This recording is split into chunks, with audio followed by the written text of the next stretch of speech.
Nós vamos agora para a última parte, né, da nossa aula, que é Organização e Funcionamento do SUS, parte 6. Então, vamos lá. Profissionalização dos dirigentes de serviços de saúde. A gente falou bastante, né, que no planejamento estratégico precisa ter essa profissionalização. Então, a profissionalização gerencial é compreendida como uma dimensão estratégica do processo de desenvolvimento dos modelos inovativos de gestão para serviços de saúde. É navegar sem rotas muito precisas, gente. É um quebra-cabeça, né, gente? Mas existe estratégia de profissionalização. A dimensão da formação e a dimensão desculpa, das instituições. Está claro que a prática gerencial não está profissionalizada. Por mais experiência que contenha, não será suficiente para o adequado desempenho desculpa, gente. Para o desempenho organizacional, quaisquer que sejam as condições ambientais a envolver a organização. Então, assim, não adianta você ter só experiência. Você tem que ter experiência e formação. Você diz assim, mas eu estou há 20 anos na direção do hospital. Sim, você nesses 20 anos se qualificou, se formou, se atualizou. Né? Não é só experiência, é a formação também. Contínua, né, gente? Educação permanente. Então, a complexificação crescente dessa organização e do seu meio ambiente não permite mais que as ações e decisões de seus dirigentes sejam fundamentadas exclusivamente no bom senso e nas experiências passadas, que, apesar de importantes, não são suficientes. Não adianta experiência sem formação, né? E é muito difícil, mas se você tem formação sem experiência, você vai quebrar a cabeça, mas uma hora você vai conseguir, porque você tem a técnica. Agora, se você tem experiência sem formação, é mais complicado. A profissionalização do gerente significa o processo de habilitação, tomando como referência um rol de conhecimentos e habilidades particulares possíveis de serem desenvolvidos em programa de formação. A profissionalização tem duas dimensões, o nível de formação e o nível institucional como função profissional. A sua interdependência e potencialização deve ser evidente. Na França, essa relação bionívoca encontra-se formalmente definida. Existe a carreira de diretor hospitalar. Esse processo, no entanto, não impõe a tal formalização, mas deve conter níveis significativos de legitimidade. A habilitação gerencial. As qualidades básicas da função. Você tem que ter, que não são suficientes só por elas, né? Só por si só. Mas você tem que ter, no mínimo, o bom senso, a autoridade do cargo, a qualidade da decisão e os conhecimentos de procedimentos burocráticos. Os profissionais de gestão precisam ter conhecimentos e habilidades. Estratégia. Precisa conhecer, desenvolver alternativas, responder demandas, necessidades e apoios comunitários, mas não sozinho, né, gente? Tem que ter a equipe. Racionalidade administrativa, agir segundo etapas de uma ação racional calculada. Tem que ter um processo decisório organizacional, tomar decisões, interagir com grupos, indivíduos, resolver problemas e conflitos à medida que surgem. Reativar e reconstituir constantemente a ideia da missão dos objetivos comuns, conduzindo as pessoas à ação cooperativa desejada. Impõe-se desenvolver a competência gerencial entendida em 3 dimensões.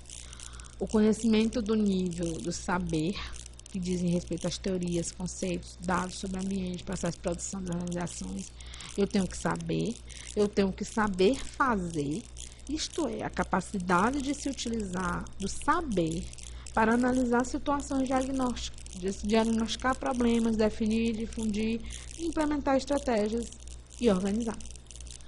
O trabalho, gerir o pessoal, as atitudes ou o nível do saber ser, isto é, as disposições compatíveis com uma gerência eficiente, como a abertura de espírito, a empatia, o pragmatismo e o sentido ético.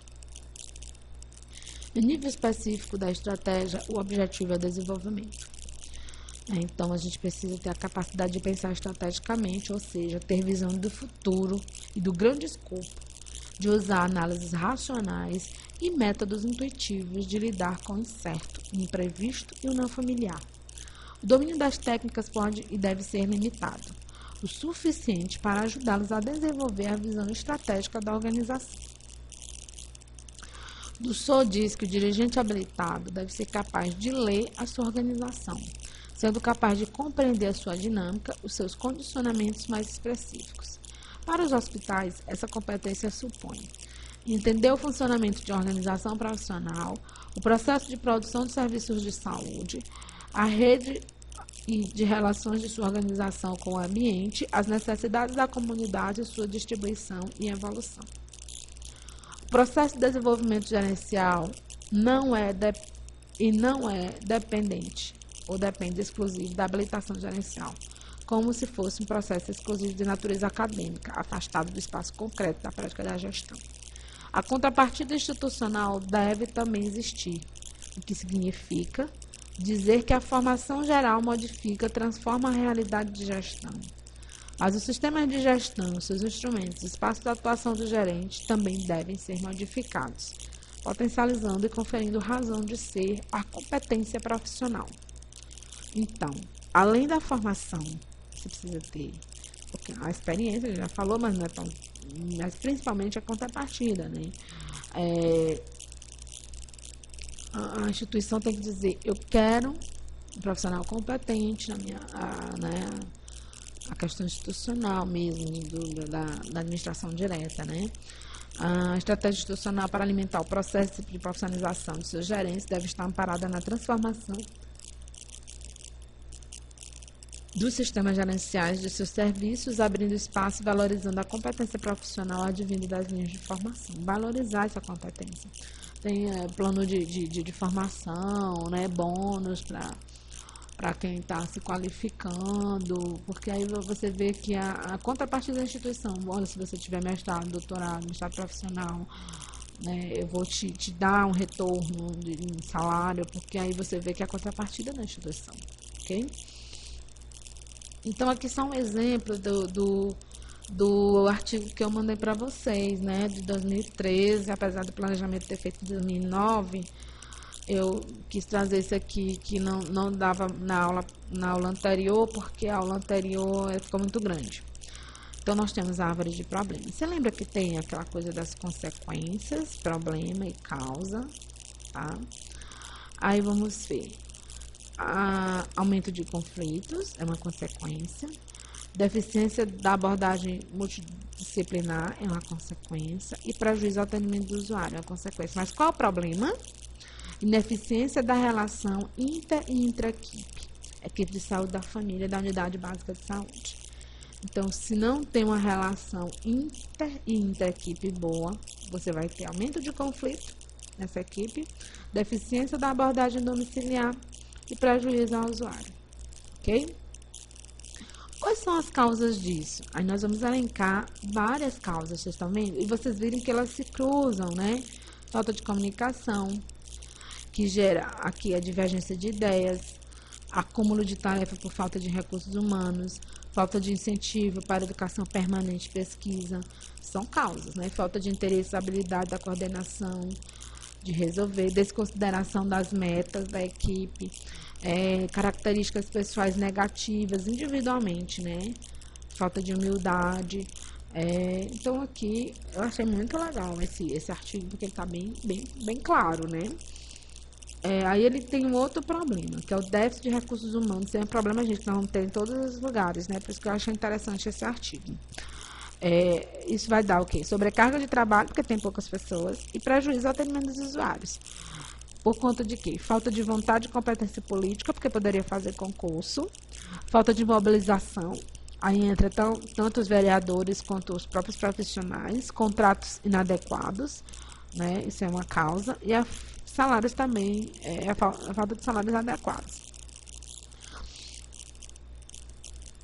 Aí nós vimos para aquela coisa da causa e frente à atuação, que ele vai destrinchar aqueles problemas, aqueles nós, né? Aí ele colocou, por exemplo, não era uma das causas a desconsideração das metas? Aí a gente vai falar, se somente essa causa fosse atacada, já mudaria muito o problema? Sim. Esta causa tem influência sobre as outras? Sim. Alguma coisa pode ser feita na prática para mudar essa causa? Sim. Esta é uma hora para atacarmos esta causa? Sim. Agora vamos ver aqui um que diz não. Falta de interesse e habilidade da coordenação. Aí tudo é sim, mas vem aqui, há alguma coisa a ser feita para mudar? Não. Esta é uma hora para atacar? Não. Não era o momento, porque era o cenário dele, né, gente? Divergência de ideias. Não. E o restante sim, ok? Só para vocês estarem lendo, vocês vão ler bem detalhadamente no artigo. E aqui o plano. Eu já tive aqui, vocês lembram? Aqui eu tenho a consequência, o problema e as causas. Aqui eu tenho a causa e como tá destrinchando essa causa, resolvendo essa causa, que é a questão da ação, lembra? E aqui a gente coloca novamente a causa, que são os nós, tá, gente? Os nós críticos, com os objetivos, né? O que que a gente quer? Desconsideração das metas, né? O que a gente quer conhecer as metas, o que fazer? Planejar atividades, realizar oficinas de estudo, quem vai fazer? O coletivo, quem ajuda, tá? Falta de comunicação, melhorar a comunicação. Então, vamos ter reuniões mensais para compartilhar, planejamento estratégico, agenda visível, confraternização. O que faz? Terapia comunitária. Eu achei muito legal, muito bacana mesmo. Isso aqui, gente, vocês podem tentar fazer no trabalho de vocês, tentar fazer uma prática, né? Aí, aqui a mesma coisa, né, em relação àquelas outras causas, falta de vontade de competência política. Esta é uma hora, não é uma hora boa para atacar, né? Aqui também tem muito não, falta de salário adequado, alguma coisa pode ser feita, não. O que que a gente pode fazer, só se fosse uma greve, né? E, deixa eu voltar aqui, desculpa. E aqui, a mesma coisa, né? Falta de mobilização, objetivo, o que fazer, quem faz, quem ajuda. E aqui entra outra questão que também achei interessante, que é um pré-requisito, que a ação vai demandar de outras pessoas, né? Eu achei muito bacana. Demanda de ação, a ação que devemos demandar a outros. Então, existe uma ação que vai demandar para outros. Elaborar documentos sobre déficit de recursos humanos, elaborar termos de... Então, isso aqui que não, quem vai fazer não é quem só está fazendo planejamento, mas vai demandar para outras pessoas. Então, é isso, gente. Obrigada. Eu queria dizer que prazer estar com vocês, né? Espero que tenha contribuído. É uma disciplina extremamente complexa, requer bastante estudo. Leiam e releiam, tirem as dúvidas. Esse artigo dá uma clareada bem grande na questão do planejamento estratégico situacional. Vocês viram que não é uma coisa impossível de fazer, não é um bicho de 7 cabeças. Treinem tentando fazer nos locais de vocês. Eu acho que seria um exercício importante para vocês estarem fazendo, apesar disso não estar nos exercícios propriamente dito, mas é uma sugestão que eu deixo de antemão para vocês. Elaborar um planejamento estratégico situacional da realidade de vocês, mas é coisa tipo problema pé no chão, né, gente? Prioritário, que tem um mínimo de governabilidade. E, assim, estou totalmente à disposição para quaisquer dúvidas. Meu e-mail está todo em todos os slides. Tá? Obrigada e boa sorte.